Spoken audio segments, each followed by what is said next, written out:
안녕하십니까. 최종인 원장입니다. 예, 전력공학 시작하겠습니다.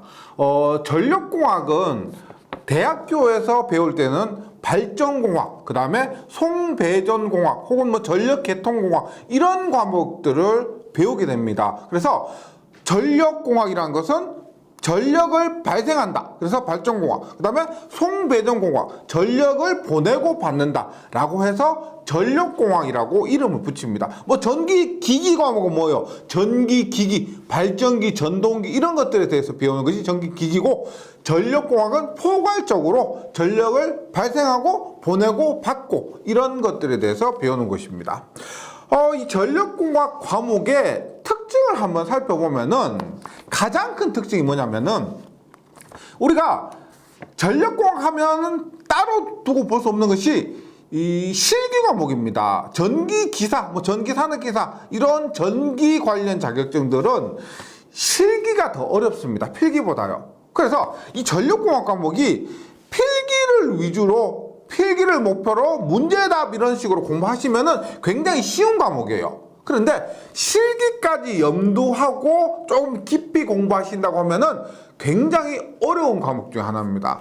뭐 전기 자기하기 어렵다고 하는데 실제로 깊이 공부했을 때는 이 전력공학 과목이 더 어렵게 느껴지실 거예요. 그래서 이것을 실기에서 조금 편하게, 어차피 최종 목표는 실기 합격이니까요. 그것까지 고려를 하신다면은 제가 뭐 너무 쉽게 하기도 그렇고요. 중간 정도, 그래서 실기에 어느 정도 도움이 될 것 같은 수준으로 수업을 진행하도록 하겠습니다. 그렇게 해주시면은 실기에서 어느 정도 수월함을 느낄 수 있을 겁니다. 그 다음에 두 번째, 전력공학 과목이 현장에서도 중요합니다. 보세요. 내가 전력공학을 완벽하게 공부했다라고 해서 바로 현장에서 써먹을 수는 없어요. 현장에서 다시 배우고 공부해야 되는 건 맞습니다. 하지만 전력공학을 꼼꼼하게 공부하시잖아. 그러면 내가 이 용어, 이 기기들이 하는 역할이나 작용 등에 대해서 알고 있기 때문에 현장에 나가서 그만큼 수월하다는 겁니다.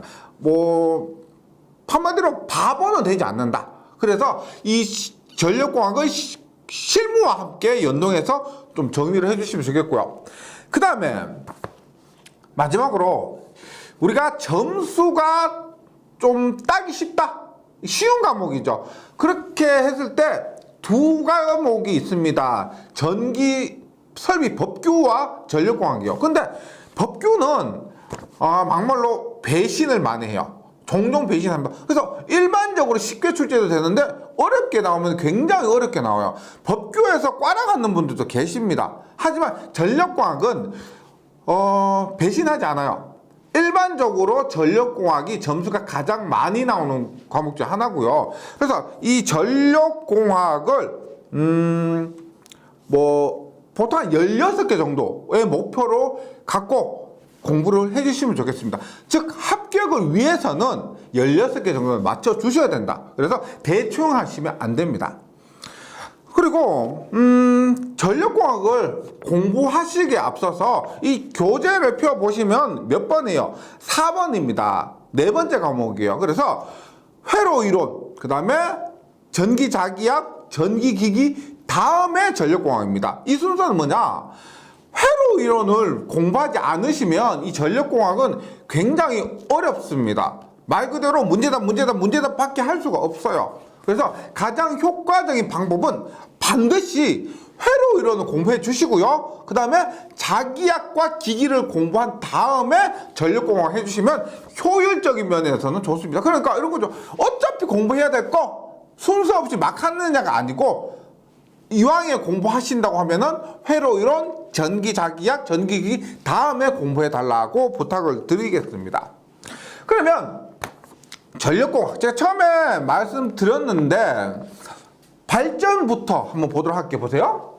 일단 발전소가 발전, 영어로 제네레이터라고 해서 G입니다. G.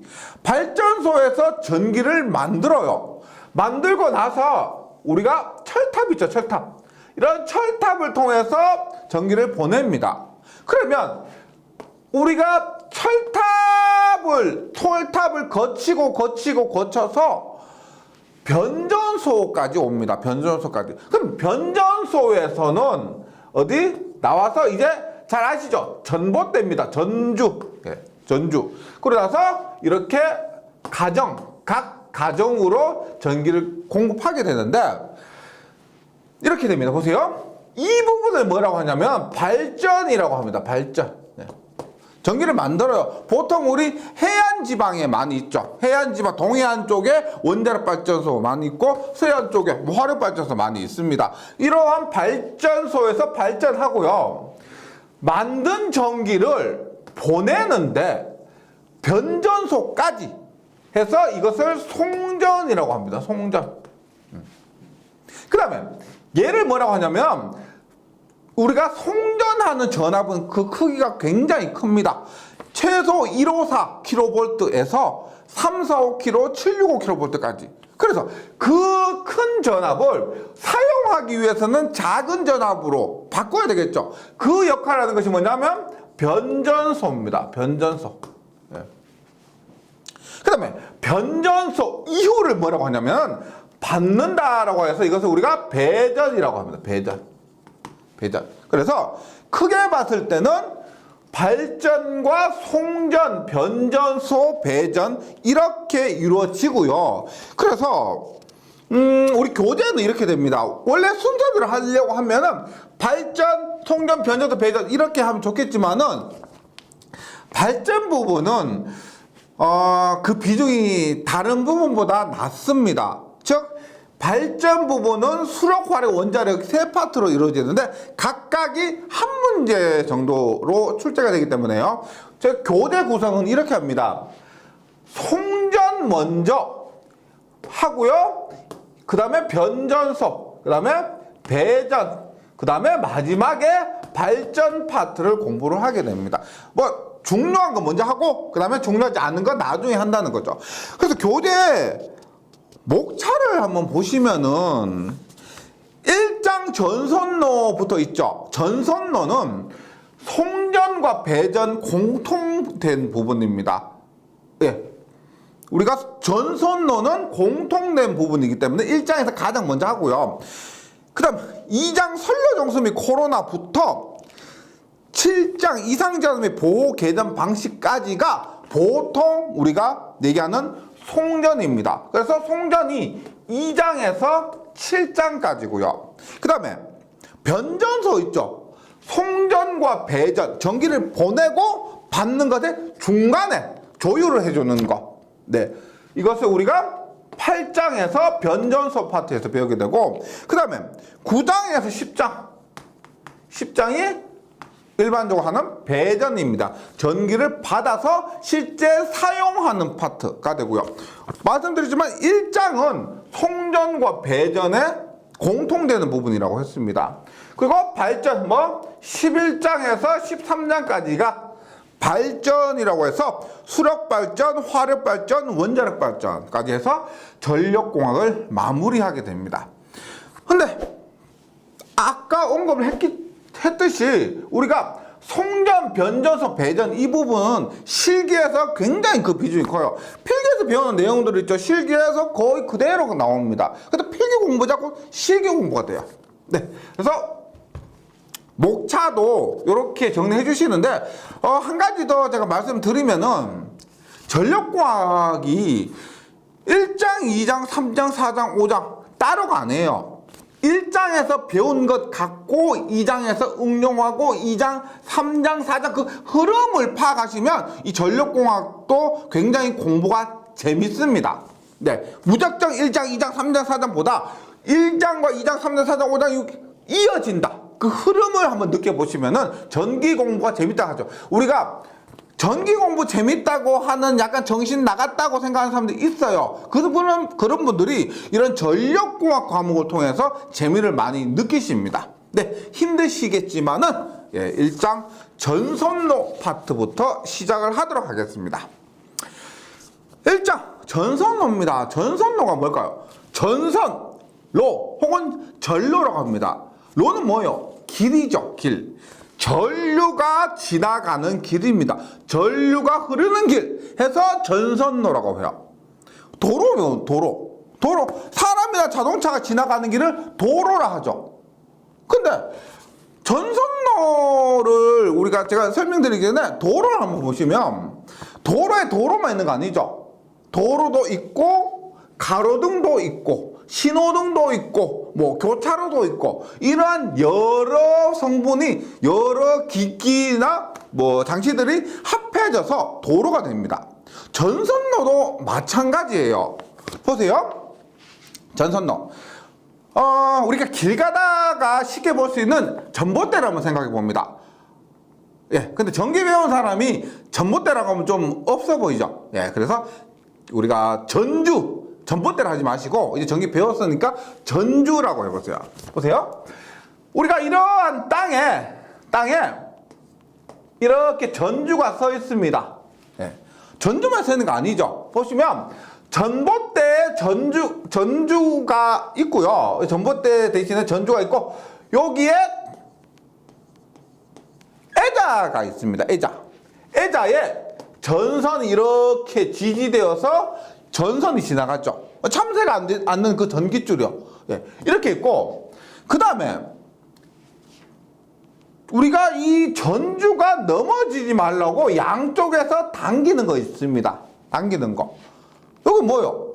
지선입니다. 그래서 전선로 파트에서 우리가 배우게 될 건 뭐냐면 1번 요거 뭐예요? 1번 전선이죠. 전선로에서 가장 중요한 것은 전선입니다.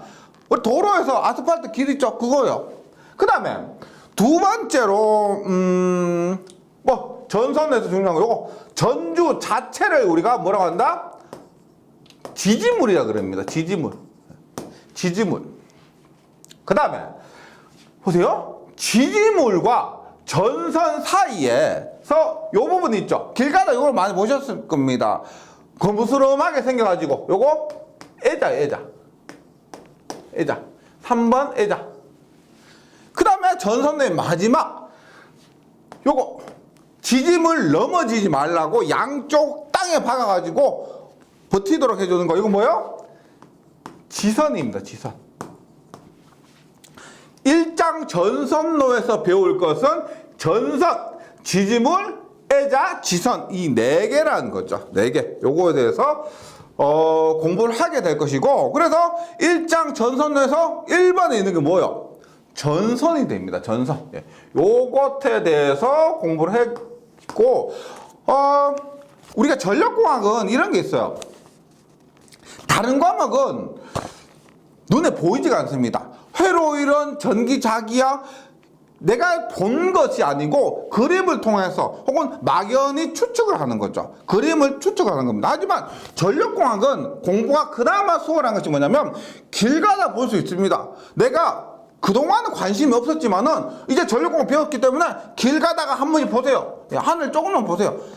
전주, 전선, 지짐을, 애자 등을 눈으로 확인할 수 있기 때문에 한결 공부하기가 수월할 겁니다. 그리고 앞으로 좀 더 관심을 갖고 보시면은 공부에도 도움이 되고 재미가 있을 겁니다. 그러면 먼저 가장 중요한 전선부터 보는데, 일단 전선의 구비 조건입니다. 전선은 어떤 조건을 갖춰야 되느냐? 우리 전선은 많이 접하시고 많이 보셨을 겁니다. 손으로 만져서 보셨을 거고요. 뭐 웬만한 남자분, 요즘 뭐 여자분들도 뭐 고치고 하면서 많이 취급해 보셨기 때문에 그것을 생각하시면은 이해가 쉽게 되실 거예요. 구비 조건에서 1번 첫 번째, 도전율이 클 것. 도전율이 뭐냐?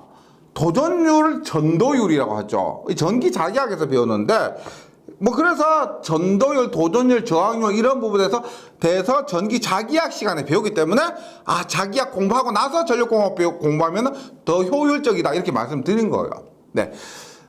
도전율은 다른 말로 하면은 전류를 잘 흘리는 능력. 반대가 뭐냐면 저항률입니다. 저항률은 전류를 방해하는 능력을 얘기해요. 그래서 도전율이 크다는 것은 전류가 잘 흐른다는 겁니다. 당연히 전선의 목표는 전류 흘려주는 거니까 당연한 것이죠. 그 다음에 저항률이 작을 것, 이렇게도 표현을 할 수가 있습니다. 도전율과 저항률이 역의 관계이기 때문에 그래요. 그 다음에 기계적 강도 클 것, 당연하죠. 뭐 기계적으로 튼튼해야 된다. 우리 전선이 집에 있는 전선은 크게 무리가 없는데 송전선로 있죠. 산 타고 막 가죠. 산을 건너고 해서 꼭대기에서 꼭대기를 이렇게 타고 가는 그런 전선들 있죠. 바람 엄청나게 불어요. 눈도 엄청나게 내리고요. 예, 그럴 때 끊어지면 안 됩니다. 그런 의미에서 기계적 강도가 클 것이고요. 그 다음에 가요성이 크다는 것은 전기에서는 자주 나오는데, 가요성이란 것은 가요, 노래가 아니죠. 가요는 뭐다? 잘 구부러지는 겁니다. 가요 전선관, 잘 구부러지는 전선관을 얘기해요. 그래서 우리가 작업을 하는데 너무 단단해가지고 구부러지지 않으면 전선을 설치한다, 가선한다라고 하죠. 그럴 때 어렵습니다. 그래서 가요성이 있다, 잘 구부러질 것, 이렇게 되고, 내구성 뭐요? 내구성 클 것. 우리가 원래 성질에서 변형되지 않은 성질, 예, 그런 것은 내구성이라고 합니다. 당연하고요. 가격이 싸고 대량 생산이 가능할 것.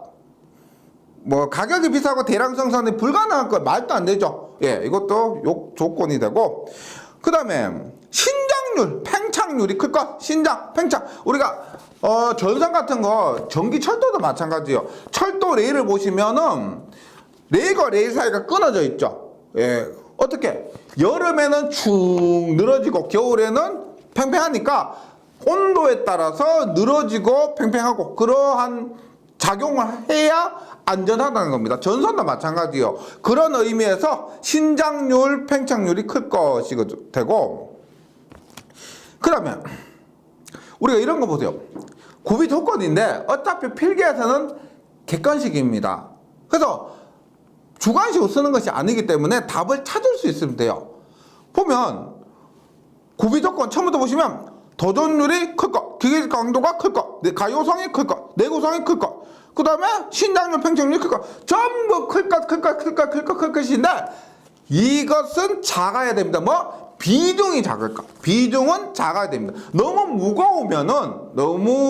무거우면은 작업하기도 힘들고, 그 다음에 지지물을 더 튼튼하게 지어야 되겠죠. 그래서 비중이 작을 것, 요것만 작습니다. 또 하나 뭐냐면 처음에 말씀드렸던 것, 저항률 있죠.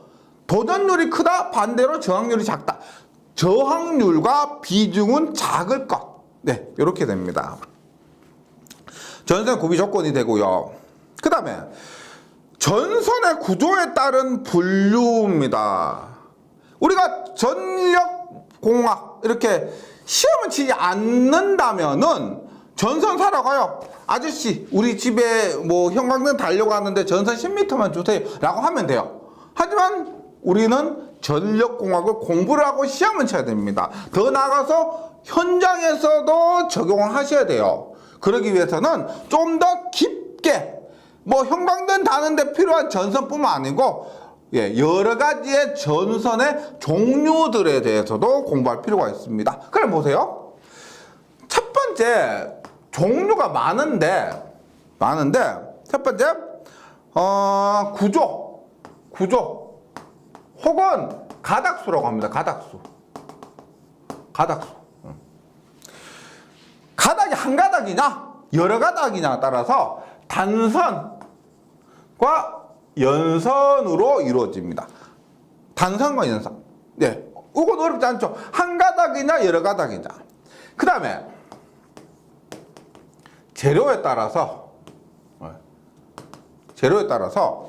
우리가 전선의 안에 있는 거 있죠. 실제 전류가 흐르는 부분, 그 부분이 구리로 되어 있느냐 알루미늄으로 되어 있느냐,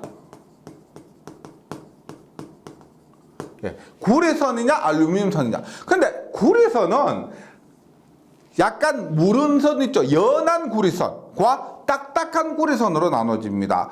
연한 구리선은 우리가 구리를 우리가 동이라 그러죠. 동. 그래서 연동. 그 다음에 딱딱한 것을 경동선이라 그러죠. 재료에 따라서. 그 다음에 세 번째, 우리가 그 전선을 보면은 모양이 다 다르죠. 모양도 다르고 피복이 특히 다릅니다. 그래서 피복해서 전련을 어떻게 했느냐 따라서 전련을 어떻게 했느냐 따라서 우리가 길 가다가 전주 위에 있는 전선을 보면은 피복이 없는 것도 있습니다. 그것을 피복이 없는 것을 우리가 나전선이라고요. 나전선. 피복이 없는 거예요. 피복. 그 다음에 피복이 한 겹으로 된 거 있어요. 피복이 한 겹으로 되어서 전련만 해주는 겁니다. 이것을 우리가 전련전선이에요. 전련전선. 피복이 없는 거 나전선, 피복이 한 번 된 거 전련전선. 그 다음에 피복이 2번 이상 된 거를 우리가 케이블이라고 해요. 케이블. 예. 한글이냐 영어냐 차이가 아닙니다. 피복이 한 번 된 것을 일반적으로 전련전선이라고, 피복 한 번 하고 나서 한 번 더 한 것 있죠. 이런 것들을 케이블이라고 그래요. 케이블. 전련전선과 케이블의 차이가 피복이 한 번 했느냐, 2번 이상 했느냐, 이런 것들의 차이가 됩니다. 그래서 전선의 종류는 이렇게 되고, 그럼 우리가 깊이 종류 엄청 많아요. 수십 가지, 수백 가지 됩니다. 전선의 종류는. 그런 부분에 대해서는 지금 우리가 기본적으로 단선, 연선, 연동, 경동, 알루미늄, 나전선, 전련전선, 케이블 이것 정도만 기억해 주시고, 실제 어떤 곳에는 어떤 케이블, 어떤 전련전선이 사용되냐는 것은 현장에 가셔서 그 상황에 맞게 적용하시면 되는 겁니다. 그러면 우리가 여기까지 하고 나서 이제 해야 될 건 뭐냐면 시험에 나오는 거 있죠. 시험에 나오는 거 한번 보도록 할게요. 일단 첫 번째, 전선의 구조에 따른 분류가 있는데 이렇게 보세요. 말씀드리지만 단선과 연선이 있습니다. 그런데 단선은 이렇게 한 가닥이에요. 한 가닥. 이것이 단선입니다. 근데 단선은 가장 안 좋은 게 뭐냐면 작업하기가 어렵습니다. 너무 굵으니까 굵은 하나를 구부러기도 어렵고, 그러다 보니까 작업이 어렵습니다. 그래서 이것을 이렇게 똑같은 단면적의 여러 가닥으로 나누어 놓은 것이 연선이 되고요. 그래서 우리가 보통 이런 단선을 사용하지 않고 연선을 사용하게 됩니다. 보세요. 단선은 한 가닥의 소선으로 되어 있는 전선을 얘기하고, 한 가닥이에요. 전선이 굵어지면 다루기가 힘들고 경계선 기타 여러 가지 송전 특성상 송전선로용으로 적합하지 않아서 거의 사용되지 않습니다. 보통 이런 가정에 있죠. 가정의 스위치 뒤에 보시면은 단선이 사용되지만은 송전선용으로는 보통 연선이 사용된다라고 하는 겁니다. 그럼 연선에 대해서는 무작정 보세요. 내가 큰 것 한 가닥을 여러 가닥으로 나누면 좋으냐? 나누는데 일정한 규칙이 있다는 겁니다. 요거 보세요. 단선은 이렇게 한 가닥이요. 한 가닥입니다. 그러면 한 가닥에서 연선을 할 때 보세요. 6의 배수 있죠. 6의 배수. 6. 예. 그 다음에 10이죠. 그 다음에 18이죠. 그 다음에 24에 그 다음에 30입니다. 이렇게. 단선은 한 가닥인데 연선을 할 때는 이러한 규칙을 갖고 가닥수를 거기에 맞게 선정해야 된다는 거죠. 보세요. 지금 제가 요거 했을 때 한 가닥에서 하나, 둘, 셋, 넷, 다섯, 여섯 가닥을 더했죠. 그래서 이렇게 했을 때는 7가닥이 됩니다. 7가닥. 그 다음에 7가닥에서는 여기에는 어떻게?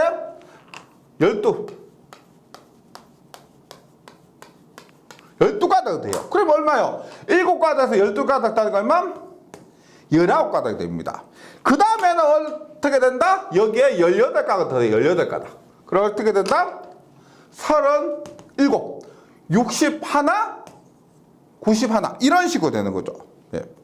그래서 연선에 일정한 규칙이 있다는 겁니다. 규칙이 있는데, 그래서 보세요. 연선의 소선 총수라고 합니다. 소선의 총수를 N이라고 했을 때, N은 어떻게 되느냐? 보세요. 공식이 1 플러스 3n에 n 플러스 1. 공식으로 외우면 이렇게 돼요. 보세요. 지금 우리가 보세요. 요렇게 있는 것은 1층이 아니에요. 1층은 얘는 0층입니다. 단선이고요. 1층은 이렇게 요게 1층이에요. 1층. 그럼 1층일 때는 7가닥이라 했죠. 볼게요. 1을 대입하면 얼마? 2에 1, 3, 6에다 1하니까 얼마? 1층일 때 7가닥이요. 2층 볼게요. 2층 2, 3에다가 6, 3, 18에 1 하니까 얼마? 19가닥. 3층일 때 얼마? 37가닥. 4층일 때 61, 5층일 때 뭐 91 이런 식으로 간다는 거죠.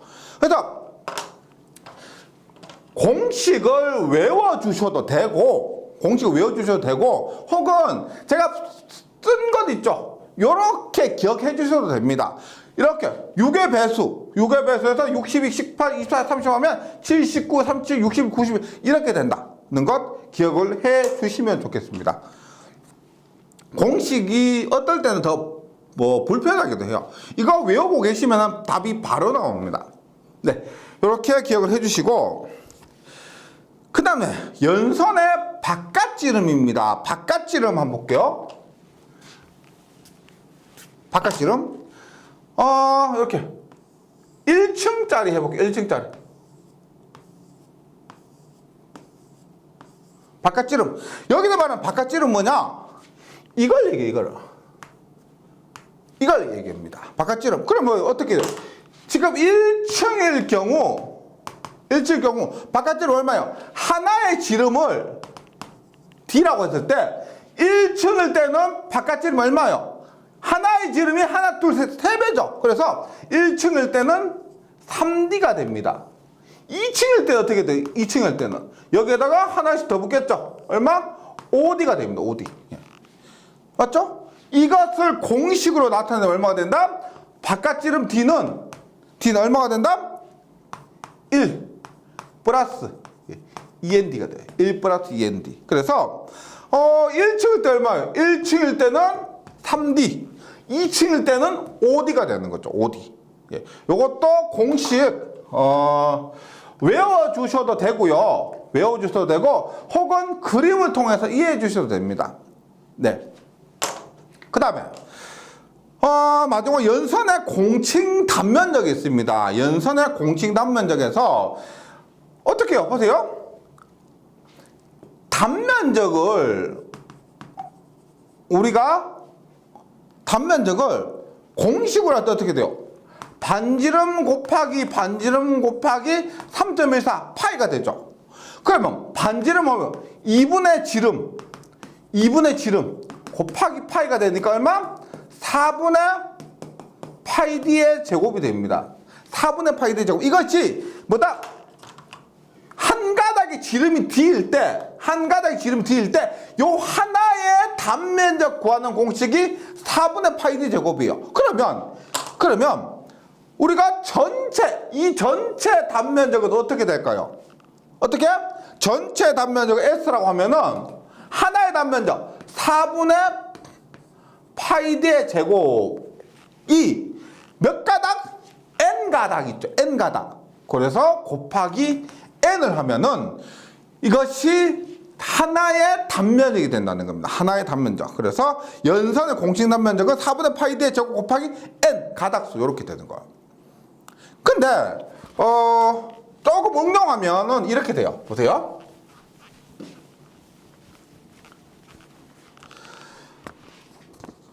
제가 연선의 가닥수도 정해져 있다고 그랬죠.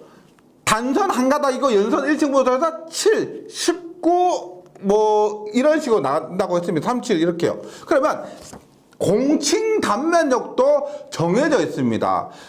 혹은 이게 법규 과목이나 실기에서는 반드시 외우셔야 되는데 공칭 단면적이 어떻게 되어 있냐면은 1.5 제곱밀리미터. 단위를 제곱밀리미터라 할 수도 있고요. 스퀘어라고 할 수도 있습니다. 1.5 제곱밀리미터라 하지 않고 1.5 스퀘어 이렇게 돼요. 그 다음에 1.5, 2.5, 4, 6, 15, 뭐 25, 뭐 이런 식으로 나가요. 이것이 전선의 공칭 단면적입니다. 그러니까 내가 뭐 10.24 제곱밀리미터를 만든다고 해서 그거 필요하다고 해서 가게에 가서 전선 가게에 가서 10.24 제곱밀리미터짜리 주세요라고 하면 없어요. 공식적으로 정해진 것, 이 공칭 단면적을 제작해서 판매를 한다는 겁니다. 그래서 우리가 만약에 공칭 단면적이라고 묻는다고 하면은 이렇게 답하셔야 돼요. 예를 들어서 제가 문제를 하나 가져왔는데 보세요. 7에 2 밀리미터 이렇게 봅니다. 이게 무슨 뜻이냐면 연선입니다. 연선에 한 가닥의 지름이 2mm예요. 한 가닥의 지름이 2mm인데 그것이 7가닥인 연선이라는 겁니다. 그러면 앞에서 그렸던 거 있죠? 이렇게 이런 걸 얘기해요. 이렇게 하고 얘가 뭐 얼마? 지름이 2mm라는 겁니다. 2mm짜리가 7가닥인 것을 이렇게 표시하는 거예요. 이렇게 표시하면 만약에 총 가닥 수는 7가닥. 바깥지름 얼마야? 바깥지름 2 하니까 바깥지름 총 D는 6mm 이렇게 되는 거죠.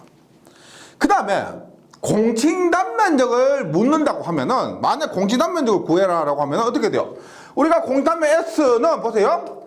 4분의 파이 D의 제하승 곱하기 N이죠. 그러면 4분의 파이 곱하기 D 얼마요? 2죠. 2의 제곱 곱하기 N이 얼마요? 7가닥입니다. 7가닥. 이렇게 하면은 21.99 제곱밀리미터가 나와요. 공칭 단면적이 21.제곱밀리미터 이렇게 나오는데 근데 이게 공칭 단면적이 아니죠. 계산된 값입니다. 그럼 만약에 공칭 단면적을 선정하라. 그러면 내가 전선 가게 가서 적당한 전선을 산다고 하면 얼마짜리 사야 되느냐? 얼마? 21.99보다 더 안전하게 그 전류를 흘리려면은 더 큰 것을 사야 되겠죠. 그래서 공칭 단면적 25짜리를 사야 된다는 겁니다. 이것을 선정해야 된다. 이런 의미예요. 네. 뭐 전력공학 이제 시작을 하는데 먼저 전선로에서 전선 부분 이제 했습니다. 너무 공식 외우면서 이렇게 하지 마시고요. 제가 말씀드린 부분 조금 뭐 이해 위주로 그리고 공식을 외워서 대입한다기보다는 그림을 그려서 이렇게 이해하는 방법으로 공부를 해주시면 좋겠습니다. 처음부터 너무 부담 갖지 마시고요. 좀 재미를 느껴볼 수 있도록 이렇게 공식을 외우면 재미를 잘 못 느껴요. 이렇게 그림을 그려서 이해를 해보시면은 어느 순간 전기가 재밌어지고 자신감이 붙을 수 있습니다. 네, 잘 정리해 주시고 저는 다음 시간에 다시 뵙도록 하겠습니다. 수고하셨습니다.